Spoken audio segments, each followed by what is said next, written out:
आइएगा, जैसा मुझे निर्देश हुआ है, जिनकी कविता का आज जन्मदिन है, मैं उन्हें आवाज दे रहा हूं। उसके लिए एक छोटा सा दृष्टांत सुनिए। मेरे पास कोई कविता की पंक्ति नहीं है, मैं उनके लिए क्या कविता की पंक्तियां परोसूंगा। जो लोग जा रहे हैं, मेरे उनसे आग्रह है, इस कवि सम्मेलन की उम्र बहुत ज्यादा नहीं है, 10-15 मिनट बची है।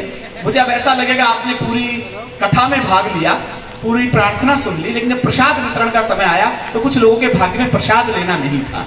तो आप जब इतना देर आए तो इससे जल्दी कवि सुन हम खत्म नहीं कर सकते थे। मैंने कहानी सुनी है, किसी राजा के दरबार में सूचना आई कि शहर में एक ऐसा फकीर आया जिसे सोना बनाने की कला आती है। आज के इस कविता के जन्मदिन पर मैं इससे अच्छी बात बेहतर हमारे केशधारी बंधु बैठे मैं नहीं कह सकता था। उन्होंने कहा उस फकीर को बुलाओ। राजा ने कहा कि ये कला तो मुझे आनी चाहिए, फकीर क्या करेगा सोना बनाने का लेके। दरबारी गए और जाकर उसको पकड़ लाए। कहने लगा, महाराज ने कहा तुझे सोना बनाने की कला आती है, तो मुझे सिखा दे। फकीर नीचे खड़ा था, उसने कहा राजा तुझे नहीं सिखाऊंगा। उसने कहा देख मैं राजा हूं, अभी तो निवेदन कर रहा हूं, तुझे फांसी पे भी लटका सकता हूं। उसने कहा भले ही लटका दो, तुझे नहीं सिखाऊंगा। फकीर को बंद कर दिया ताले में और घोषणा कर दी इसे परसों फांसी चढ़ा दी जाएगी। राजा ने सोचा यार कल ये फकीर मर जाएगा, इसे फांसी लटका देंगे, इस कला का अंत हो जाएगा। तो उसने एक तरीका ढूंढा। उसने कैदी का वेश बनाया, वैसे ही कपड़े पहने और उसी कोठरी में चला गया जहां उस फकीर को बंद किया था। धीरे धीरे उसके पैर दबाने लगा और कहने लगा बाबा कल तुम्हें फांसी हो जाएगी, तो सुना है तुम्हें सोना बनाने की कला आती है, वो मुझे सिखा दो। फकीर ने उदारता पूर्वक वो सारी कला उस कैदी बने राजा को सिखा दी। राजा अहंकार में फूल गया कि वो कला तो मैंने सीख ली। सुबह सामने फकीर फिर खड़ा था, बेड़ियों में जकड़ा हुआ। राजा सिंहासन पर अकड़ा हुआ। उसने धीरे से कहा फकीर तुम्हें मालूम है वो कला मैंने सीख ली है। उस फकीर ने जो जवाब दिया वो लाजवाब था, वो कलंदरों का जवाब था।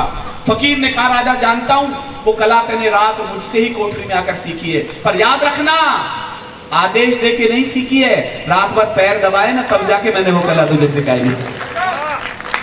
तो ये वो फकीर हैं जिन्हें सोना बनाने की कला आती है, कविता की कारीगरी आती है। हम सब लोग नए छोटे लोग हैं जो इनके चरणों दबाते रहते, पता नहीं कौन सा फकीर कब हमें कला दे जाए। आइए उस फकीर को याद करते हैं जिसके कारण आज हम यहाँ हैं। उनकी कविता के जन्मदिन पर भी उन्होंने वो कविता लिखी थी जिसके कारण उन्हें नीरज जी ने, रामरिक मनहर ने, काका आतरसी ने पूरी दुनिया में बुलाया। उस प्यारे लाडले बेटे को और हमारे प्यारे चचा को मैं ना बुलाऊं, आपकी तालियां बुलाएं। आज उन्हें प्रेम कुशल पैदा कर।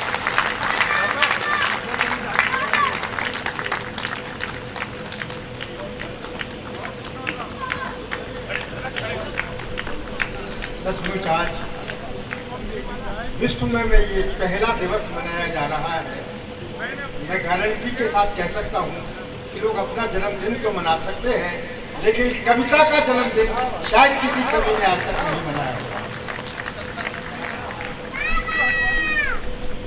मित्रों मन में विचार आया कुछ इस तरह से किया जाए, और आज ये मंच सचमुच धन्य हो गया। मैं भी इतने अच्छे हमारे मंच के कवियों ने आप सबको आज अपनी कविता की खुशबू से महकाया है जी। हम तो कविता की खुशबू में आनंद लेते हैं। केवल 3-4 लाइन में ये बताना चाहता हूँ कि कवि का जन्म कैसे होता है। वाह। और ये पंक्तियाँ मैं विनीत चौहान को समर्पित भी कर रहा हूँ। वैसे मुझे समर्पण पर एक कविता की छोटी पंक्ति याद आई है। कवि खड़े हुए बोले मैं अपनी ये कविता आपको समर्पित करता हूँ, लीजिए गीत पढ़ता हूँ, गीत का असर कवियों में होने लगी खुसर खुसर। एक बोला ये गीत इनका नहीं है, बोला आपका कथन सही है, गीत मेरा नहीं है। पिछले हफ्ते एक कवि सम्मेलन में किसी कवि ने मुझे समर्पित किया था। समर्पण के बाद मेरा हो गया। तो दोस्तों मैं पंक्ति सुना रहा हूँ कि कवि का जन्म कैसे होता है जी। बड़ा ही नास्तिक व्यक्ति था जी। राह में निकला, उसने कहा हे परमेश्वर तू मुझे अपना चमत्कार दिखा। तभी उसके कान में नन्हे शिशु के रोने की आवाज आई। वाह। नास्तिक धन्य हो गया। वाह प्रभु। वो आगे बढ़ा और उसने दोनों हाथ फैलाकर कहा हे प्रभु तुम मुझे अपनी बाहों में ले लो। इतना कहते ही वो नास्तिक संत हो गया और समाज में संतों की वाणी सुनाने लगा। और एक दिन उसी संत ने प्रभु से कहा कि हे मेरे प्रभु तुम मुझ में समा जाओ। बस उसी दिन से वो कवि हो गया। कविता का जन्म परमात्मा की ही कृपा से होता है। बढ़िया। और मैं वो पंक्ति, वो कविता सुना रहा हूँ जो 60 साल पहले मैंने लिखी थी। हाँ। और जिस कविता को लेकर के काका हाथरसी और उस समय के जो हमारे स्टार थे, जो हमें बुलाते थे, फिर कविताएं जन्म कैसे लेती गई जी। मैं केवल 3 मिनट और 27 सेकंड में ये सारे आपको मैं एक रूपक के रूप में सुना। स्वागत जी। पहली कविता, कविता का शीर्षक था भंग हो गया कवि सम्मेलन। एक बार कवि सम्मेलन में पहुंच गए हम बिना बुलाए, जितने थे श्रोतागण उसमें कविगण हमने दूने पाए। संयोजक की माइक पकड़े जाने किसको डांट रहे थे, बड़े बड़े कई महाधुर अंदर बैठे चक्कर काट रहे थे। शुरू हो गया कवि सम्मेलन, कवि कवियों की लिस्ट सुनाई, नंद को टेबल खाते उलूक देव की स्तुति गाई। उसके बाद कवित्री को रंगमंच पर चढ़कर आई, आंखों में आंसू भर करके विरह वेदना में बर्राई। मेरे साजन कहाँ छपे हो, जल में या आकाश उड़े हो, खलक रही है चूड़ी मेरी, जाने कब से नहीं लड़े हो। एकदम कवि वीरदा जागा, गरज पड़े थे कईवर हीटर, बोले अब तक मैंने जाने तोड़ दिए कितने थर्मामीटर। संयोजक जी तभी पुकारे, अरे पटाखा कहाँ छिप गए।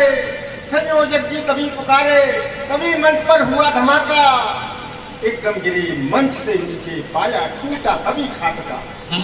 आँख खुल गई सपना टूटा, आँख खुल गई सपना टूटा। देवी जी चौके से भागी लिए अपने हाथ में अपना बेलन, बोली हाय हुआ क्या तुमको, बड़े जोर से गिरे दम से। हम बोले कुछ बात नहीं है, लौटे हैं कवि सम्मेलन। और मुझे याद है कि मेरे सामने एक अखबार की पुरानी कटिंग आई, देखी चमत्कार गाँव होता, उन 8 पंक्तियों ने मुझे मंच पर चढ़ना सिखा दिया। और उसके बाद जो मैंने 8 पंक्तियाँ आगे जोड़ी तो कविता पूरी हो गई। और वो कविता थी पंडित गोपाल प्रसाद व्यास की, जो 8 पंक्तियाँ मुझे किसी कटिंग में मिली थी। और उसको फिर मैंने आगे बढ़ा करके उस कविता को पूरा किया एक तरह से, मानिए, क्योंकि मेरे पास और कोई शब्द नहीं थे। तो उनकी पंक्ति थी, दल्लाल लगे कविता करने, कविराज गए जंगल चरने। वाह वाह। टिकड़म का वो गेट सके, मालिश का ऊंचा रेट सके, नेता से मुश्किल बैठ सके, मंत्री का मोटा पेट सके। वाह। ये गदर नहीं तो क्या है जी, ये क्रांत नहीं तो क्या है। वाह। अब पंक्ति मेरी आगे बढ़ी जी। गई पुरानी पीढ़ी अब, नारी चढ़ती सीढ़ी अब, बनते हैं निक मंसूबे, घर में पड़े पड़े हुए, ड्यूटी में परिवर्तन है, जी हाँ अब संशोधन है। घर का काम संभाले न, बाकी सब अपने ऊपर। चाय हमें दे बिस्तर पर, लंच भेजी, लंच भेजना दफ्तर में, चाय हमें दे दफ्तर में, और लंच भेजे घर में। पर्स हिला कर जाएंगी, पर्स हिला कर आएंगी। इस तरह कविताएं रंग बदलती गई। और कविताएं, एक कविता और जो मैं जब कक्षा 8 में पढ़ता था, तो ये असली पूछा जाए तो सन 58 की पहली कविता ये है, लेकिन 62 की कविता मैंने आपको सुना दी। 58 में जो कविता लिखी थी वो मैंने अपने 8वीं कक्षा के विद्यार्थी के रूप में लिखी थी।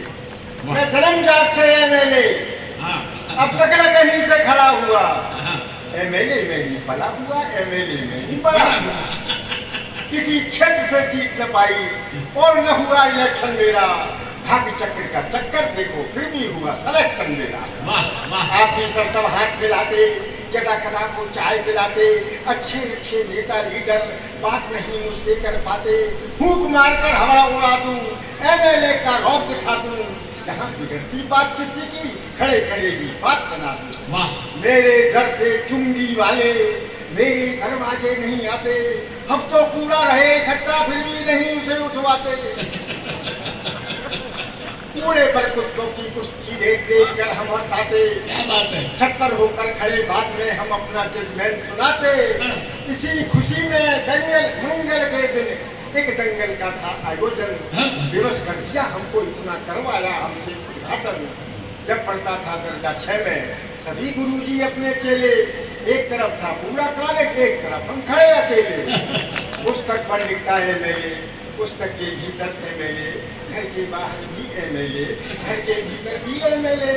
एक दिन बातों में खोली इसकी पर्स, लगे बताने हम कभी MLA का अर्थ। ए मोहल्ला, ए लक्ष्मीपुरी अलीगढ़ ऐसे मेरे घर का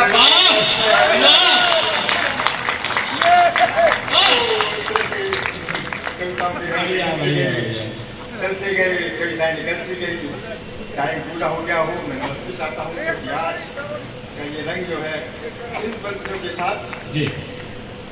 सुबह सुबह उठते ही मोर गेसी बांधूं, जागो मेरी राम प्यारी बिस्तर पे चाय दूं, हलवा पराठा गरम आम का अचार दूं, उठने से पहले ही घर को बुहार दूं।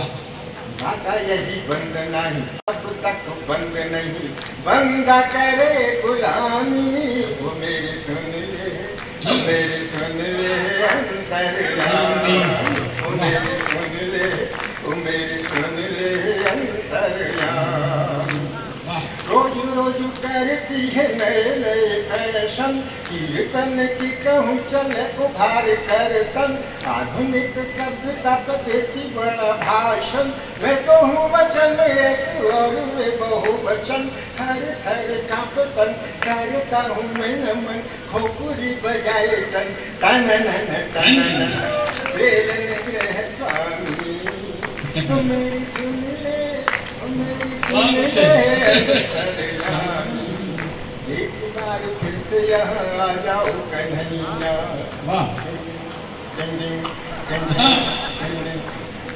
एक बार फिर से यहाँ आ जाओ कन्हैया।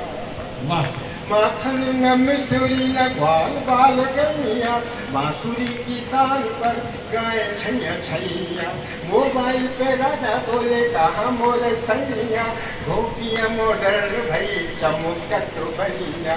वस्त्रों के बिना ही आप द्रौपदी की रखेला, पाउडर क्रीम इमामी। ओ मेरी सुन ले, ओ मेरी सुन ले। देखिएगा, सामान्यतः आपने बड़ों को छोटों को आशीर्वाद देखा होगा। आज पहली बार हमारी उनकी बिटिया उन्हें माला पहनाना चाह रही है। इस परंपरा के लिए आप अधिक तालियां बजा सकते हैं कि बेटियां अपने पिता का सम्मान कर रही है। ये नए युग की शुरुआत है। आप बहुत बहुत तालियां इसमें सम्मिलित कर लीजिएगा कि 3 पीढ़ियां एक साथ इस मंच पर हैं। माँ मेरी जननी कस्तूरी, पिता श्री लक्ष्मी नारायण, उनके पुण्य प्रताप खिले तो काव्य जगत में किया कराने। प्रेम किशोर पटाखा में भी अद्भुत नामकरण संयोजन, प्रेम पलम से मिलवाता है किशोर युवा हृदय मन। और पटाखा भी कहता है अपना जन्म दिवस दिवाली, खूब पटाखे हमने छोड़े, वाह वाली हमने ताली। 8 बेटियां एक पुत्र से महक रही अपनी फुलवारी।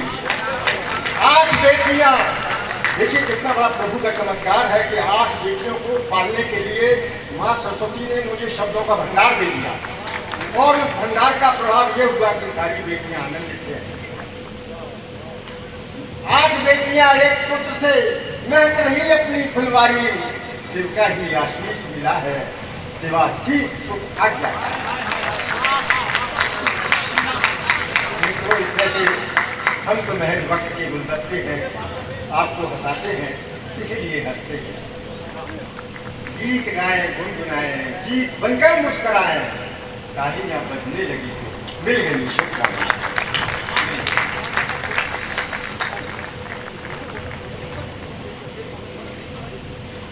आइए, यह जो इतनी बेहतरीन सुंदर धारावाहिक आप एक एक कवियों की देख रहे हैं, यह क्षण हम सभी कवियों के जीवन में एक अद्भुत क्षण होता है कि आप जिस काम को कर रहे हैं उस काम में आपका घर, आपका परिवार न केवल पलता है बल्कि आप पर गर्व भी करता है। तो प्रेम किशोर पटाखे जी ऐसे हैं जिन पर हम सभी कवि गर्व करते हैं। कवि सम्मेलन बिल्कुल अपने अंतिम पड़ाव पर है और मैं अब जिन्हें काव्य पाठ के लिए बुलाने के लिए इस माइक पर खड़ा हुआ हूँ, आप सब जानते हैं, वो विनीत चौहान हैं। विनीत चौहान आज की तारीख में हिंदुस्तान के उन चंद कवियों में गिने जाते हैं जो सच को सच कहने का सामर्थ्य रखते हैं, जो सच को सच कहने की हिम्मत रखते हैं, चाहे वो कारगिल की चोटियों पर जाकर के कविता पढ़ने की बात हो, चाहे वो बाघा बॉर्डर पर जाकर कविता पढ़ने की बात हो, चाहे वो लाल किले से सरकार के तमाम प्रतिबंधों के बावजूद अपनी सच्चाई को कहने की जो बात रखते हो, वो हमारे बीच में विनीत चौहान है। उनकी भूमिका बहुत बड़ी हो सकती है, लेकिन समय का अभाव है। बस मैं इतना भर कहना चाहता हूं कि आप लोग एक बार जोरदार तालियां बजाइए विनीत चौहान के लिए।